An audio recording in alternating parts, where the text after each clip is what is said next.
Welcome to my channel. Have you ever felt your hands shake, your voice break, or your heart beat too fast when you try to speak in English? Maybe you know the words. You have practiced many times, but when it is your turn to speak, fear takes over. Today, I will tell you how to speak with confidence, even when you feel nervous. Stay with me till the end, because every chapter will show you something simple but powerful that can change the way you speak forever. Chapter 1. The Fear We All Share. When I teach English, my students often tell me, "Teacher, I know the words, but I cannot speak." They sit in the classroom, they listen carefully, they write everything down, but when it is time to stand up and say something in English, their hands start shaking. Their mouth feels dry. They look down at the floor, and in the end, they say nothing. Have you ever felt the same? Maybe you have practiced your English at home. You learned grammar, you remembered vocabulary, you repeated sentences many times. But when you try to speak, you suddenly forget everything. It feels like your brain is empty. This is not because you are bad at English. This is because of fear. And here is the truth. This fear is normal. You are not alone. Everyone feels it.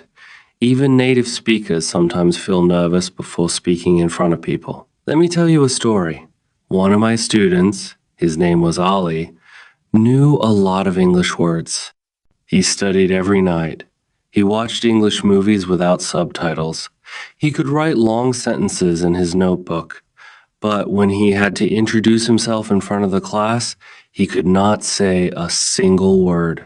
His hands were cold, his voice did not come out, and after a few seconds, he sat down again, his face red. Later, he told me, "Teacher, I felt like everyone was watching me, and if I made a mistake, they would laugh at me." But here is the surprise. Nobody wanted to laugh at him. In fact, his classmates wanted him to succeed. They were all nervous too. They understood his fear. This is what many students don't realize. We think people are waiting to judge us, but most of the time, people are actually kind. They understand because they feel the same. Why do I tell you this story? Because it shows that nervousness is not your enemy. Nervousness is only a signal. It is your brain saying, "This moment is important." That is why your body reacts. But the good news is, you can learn how to live with this fear and still speak. Fear is normal, but silence is not the answer. If you wait until you have no fear, you may wait forever. But if you speak even when you are afraid, little by little the fear becomes smaller. So in this first chapter, I want you to remember one lesson. You are not strange, and you are not alone. Feeling nervous is natural. Every speaker feels it. What makes the difference is not being fearless, but speaking even with fear. And in the next chapter, I will show you exactly why your body feels this way and how a simple trick can calm your nerves in seconds. Chapter 2. Why your body shakes and how to calm it. Have you noticed what happens to your body when you feel nervous? Your hands shake. Your voice becomes weak. Your stomach feels tight. Sometimes, you even forget to breathe. Many students think, "Why is my body doing this? Am I sick? Am I not good enough?" But let me tell you the truth. Nothing is wrong with you. This is your body's natural reaction. Your brain thinks you are in danger. Long ago, when people lived in the wild, danger meant a lion or a tiger. The brain told the body, "Be ready to run or fight." That is why your heart beats fast and your hands sweat. But now, in modern life, there is no lion. There is only the class, the meeting, or the exam. Still, your brain does not know the difference. It thinks speaking English in front of people is the same as facing danger. So, what can we do? We cannot tell the brain, "Stop," but we can trick the brain. One of the best ways is very simple: breathing. Yes, I know you breathe every day, But when you are nervous, your breathing becomes fast and shallow. You don't give enough oxygen to your brain. That makes you more nervous. The solution is deep breathing. Before you speak, take one slow breath in through your nose. Hold it for a moment, then slowly breathe out through your mouth. Do this 3 times. Suddenly, your body feels calmer. Your brain gets the oxygen it needs. You feel stronger. Let me share what happened with Ali, the student I told you about. After his first failure, I taught him this breathing trick. The next week, when he had to speak again, I saw him close his eyes for a moment, take 3 deep breaths, and then stand up. His voice was still soft, but this time he was able to say his name and introduce himself. It was not perfect, but it was a big victory. He smiled after class and told me, "Teacher, it worked. I was still nervous, but I could control it." So here's your lesson. You cannot remove nervousness completely, but you can manage it. The next time you feel your hands shake or your voice break, don't fight it. Just breathe. Remember, fear is only energy. You can change that energy into power. In the next chapter, we will talk about how to use small, simple steps every day to grow your confidence, even when you feel afraid. Chapter 3. Small steps build big confidence. Many students believe confidence comes in one big moment. They think, one day I will suddenly be confident. I will stand up and speak perfectly. But that is not true. Confidence is not a gift. Confidence is not magic. Confidence is practice. It is like building a house. You do not build the house in one day. You put one brick, then another brick, and slowly the house becomes strong. Speaking English with confidence works the same way.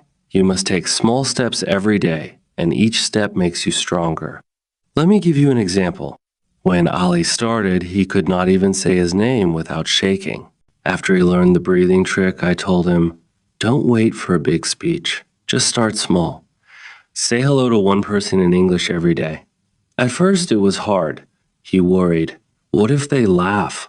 What if I say it wrong? But he tried. He went to his friend and said, "Hello, how are you?" The friend answered, "I'm fine, thank you." That was all. Only 3 words. But Ali told me later, "Teacher, it was like climbing a mountain."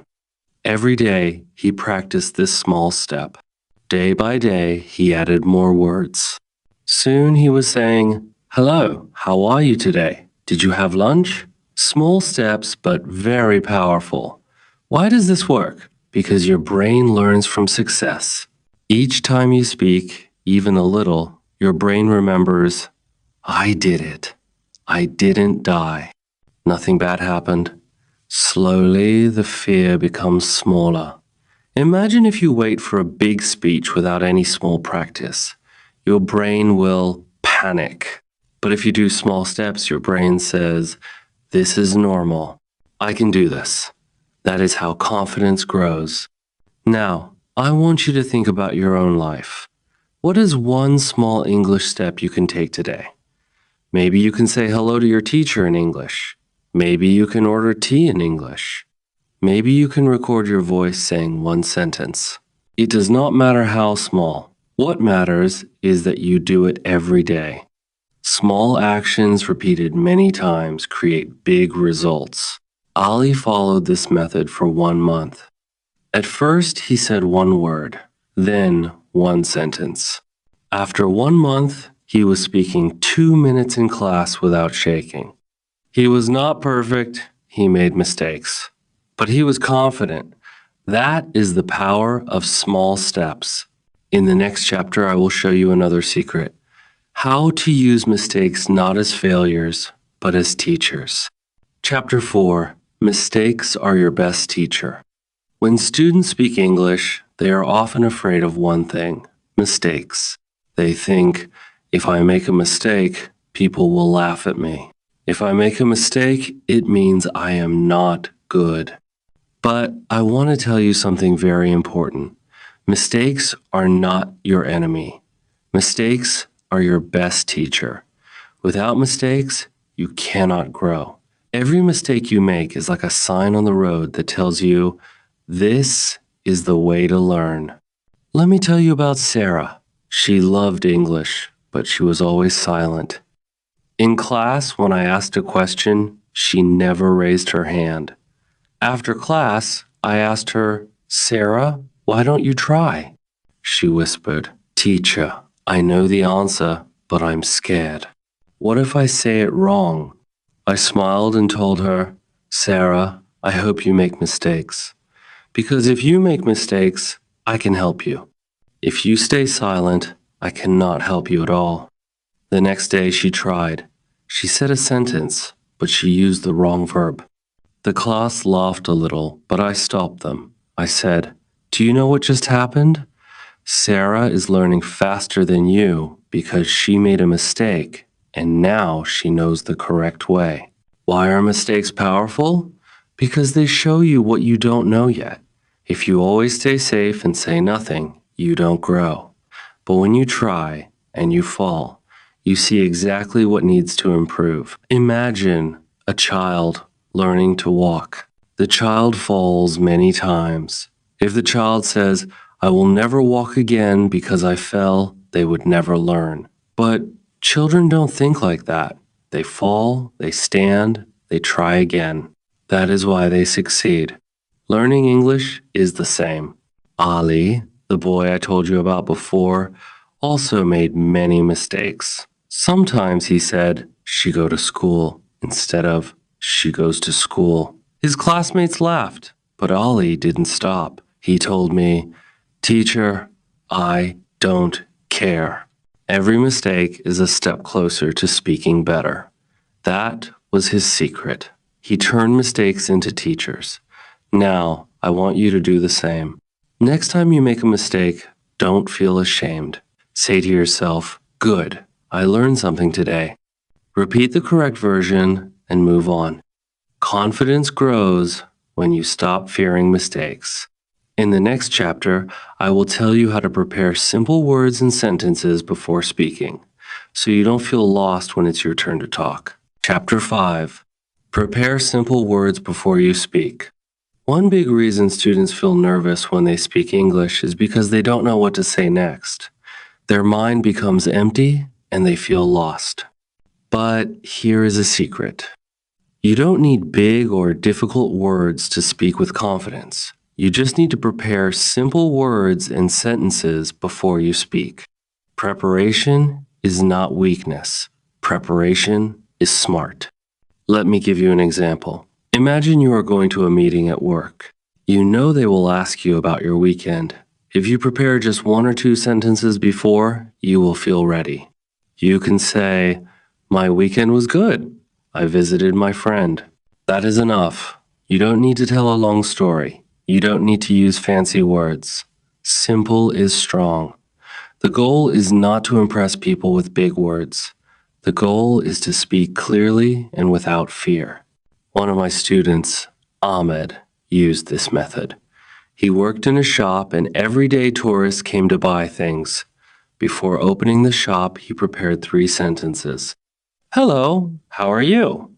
This is a good choice. And, do you need help? Just 3 sentences. At first, he repeated only these. Then, slowly, he added more. After some weeks, his English was smoother. Why? Because he prepared. He didn't wait for the perfect moment. He didn't wait for the perfect vocabulary. He just prepared simple words. Preparation also gives you control. When you prepare, your brain knows the words. This reduces nervousness. If you enter a room with nothing in your mind, you panic. But if you enter with a few sentences ready, you feel calm. Even native speakers prepare. Before a presentation, they write notes. Before a meeting, they think about what to say. So don't feel shy about preparing. It is not cheating. It is the smart way to build confidence. Try this exercise. Every morning, prepare 1 simple sentence about your day. For example, Today I will study English. Say it 3 times. At lunch, prepare another one. I am eating rice. Before bed, prepare one more. Tomorrow I will meet my friend. That's all, just 3 simple sentences a day. After 1 month, you will feel more natural because your brain gets used to forming English thoughts. So, remember, preparation is the bridge between fear and confidence. The more you prepare, the more you will speak. In the next chapter, I will tell you how to use your body language and voice to show confidence, even when you don't feel it inside. Chapter 6. Use your body and voice to show confidence. Sometimes, even when we feel nervous inside, we can still look confident outside. And here is the secret. When you look confident, you start to feel confident too. Your body and your voice can change how people see you and how you see yourself. Let me explain. Imagine 2 people enter a room. The first person walks slowly, looks down, and speaks very softly. The second person walks with their back straight, looks up, and speaks clearly. Who do you think people will listen to more? Of course, the second person. The second person may feel nervous inside, but their body and voice make them look strong. So, how can you do this in English? First, use your body. Stand straight or sit straight. Don't hide your face. Look at the person you are talking to. You don't need to stare. Just look at them kindly. Move your hands a little when you speak, because this makes you look natural. If you stand like a stone, people will think you are scared. If you move too much, people will think you are not sure. So, move slowly and naturally. Second, use your voice. Speak slowly. Many students speak fast because they want to finish quickly. But when you speak fast, you make more mistakes, and people don't understand you. So, slow down. Take short pauses. If you don't know a word, it's okay to pause and think. Even native speakers pause. Also, don't speak too softly. Speak a little louder than normal. When your voice is clear, people respect you more. I remember one student, Maria. She always whispered when she spoke English. People asked her again and again to repeat. She felt embarrassed. I told her, Maria, imagine your voice is a light. Let it shine. She started to practice speaking a little louder every day. After 2 weeks, her voice was strong and clear. People stopped asking her to repeat. She felt proud and her confidence grew. Body and voice are like clothes for your English. If you wear them well, even simple words look powerful. You don't need big grammar or big vocabulary to impress people. You need a confident body and a strong voice. Now you know the full journey, from changing your mindset to practicing small steps, to preparing simple words, and finally, to using your body and voice. Confidence is not magic. It is a skill. And like all skills, you can learn it. So, before we end, here is my last message. Never give up on speaking English. Don't wait to be perfect. Start small. Grow slowly. Use these steps every day. You will see the change. And if you enjoyed this lesson, don't forget to subscribe to my channel, like this video, and share your thoughts in the comments. Tell me, when do you feel most nervous speaking English, and how will you practice confidence today? I love reading your answers. If this video helped you, remember, confidence grows when we share and practice together. So subscribe to this channel, like this video, and write in the comments, I will speak with confidence. That will be your first step today.